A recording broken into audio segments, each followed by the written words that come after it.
নিজের দুঃখের কথাও কাউকে বললেন না, সুখের কথাও কাউকে বললেন না।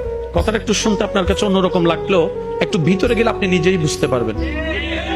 আপনি নিজের মনের দুঃখ কষ্ট সহ্য করতে না পেরে হালকা করার জন্য যাকে বলছেন, মনে রাখবেন আপনি তার কাছে কিন্তু কোনো না কোনো ভাবে একটু ছোট হয়ে যাচ্ছেন। এমনও হতে পারে আপনার দুঃখের সে কথাগুলা আপনার সামনে অভিনয় করে যে আপনাকে বুঝ দিয়েছে, সে পিছনে আপনার সেই দুঃখের কথা নিয়ে হাসি ঠাট্টা করতেও দ্বিধাবোধ করে না, এমন অনেক মানুষ আছে।